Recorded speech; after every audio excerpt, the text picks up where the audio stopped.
Shields up, Ironbreakers. Rurikhan here, coming at you with another video, and welcome back to the best games of 2017. In today's video, we're going to be talking about Nioh, which most definitely is one of the best games that came out this year. And it came out pretty early too. So I think a lot of people by this time have kind of almost forgotten that they've played Nioh because it came out so early in the year. But don't let that fool you. That is most definitely one of the best experiences 2017 has had to offer. It has obviously taken a lot of inspiration from games like Dark Souls.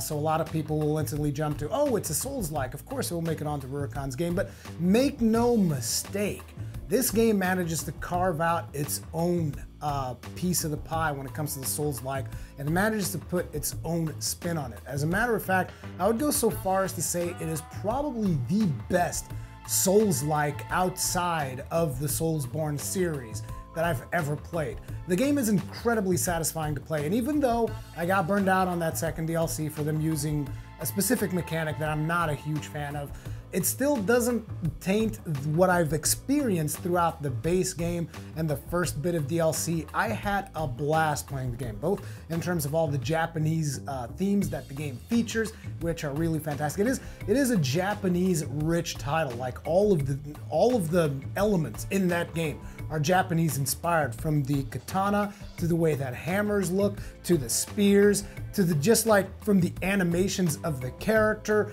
Like everything about that game is Japanese through and through, and it is extremely satisfying to play. Again, and also with the enemies, the Oni, all of these things just like come together to form a really satisfying experience.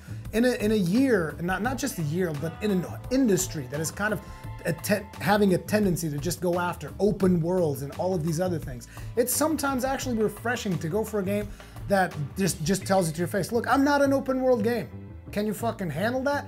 You select your level, you go to your level, you play your level, you're done with your level. In a lot of ways, that has actually freed them to make certain more interesting levels. It also allows them to have levels that the players can revisit, which are like in hard mode, infested with Oni. It just gives the players a lot of content for them to work their way through. In my opinion, the game had tons and tons. I personally haven't done all of the content available in Nioh. It also has multiplayer that you can play with some of your friends if you want to. You can help them out. It is somewhat similar to Souls, but it puts its own twist on it with some of the things that you can actually do. So it's just a game that has a lot of really interesting things to it. It's got a neat art style, although the art style and the visuals are not its strongest aspect. The animations most definitely are. The combat system to me is like the best thing about that game. It's got such a complex combat system with varied combos and the magic system and the ninjutsu system. All of these things that you can do in that game. It's tremendously satisfying, and it most definitely rewards skill. Like, I remember when I played the beta, and when I first started playing the beta, I would rely a lot on just heavy hits and trying to play it almost like a Dark Souls game, you know, going in for the hit and then run back, and the hit and run back. But it becomes so much more satisfying when you actually embrace the combat system the game has of doing all of these different combos, of breaking an enemy's guard and then just like punishing him in a multitude of different ways that you can punish him. And with all the different weapons that they have in the game, some of them doing some really cool animations. Like I loved the one with the spear where you would actually like throw your enemies up and then just like start poking them. There was another one where you would throw your enemies up and just like stab them through the ground. There was also the one where you would leap above your enemies. There's like so many cool attacks that you could do that in a lot of ways it almost felt like the arcade version of Dark Souls, which it's not the arcade, but I'm just saying it's like a lot flashier, because like in a lot of times in Souls combat, you're reverted back to this like parry, not parry, but like block, attack, or just like attack with a heavy weapon, attack with duels.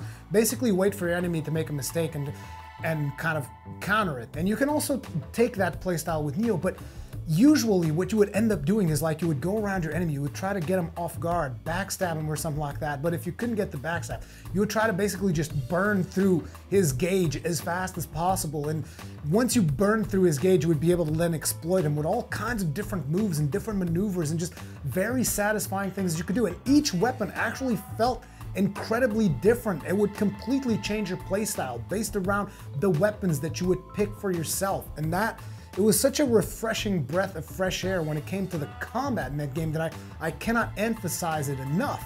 Now, on top of the combat, the story, in my opinion, was also pretty good. And even during combat, I haven't even brought up the specials that you could do with spirits, which you just like, you would call the living weapon thing and just like destroy every enemy around you, and the ways in which you could influence that with the different skills that you could have and the different gear that you could have, item sets. You would have a Diablo-like loot system, which, to be honest, after a while started to grow old on me. But I know that a lot of players like that specific kind of loot where you're just like constantly getting more and more in different items, and you could kind of just like feed those back into crafting. Crafting in that game also incredibly deep. It's just, this game does so many things right that there was no way that I could talk about the best games of 2017 and not bring up Nioh. Most definitely worth your time if you haven't played it yet. One of the best experiences in 2017. Thank you all very much for watching, and I'll see you guys in the next one.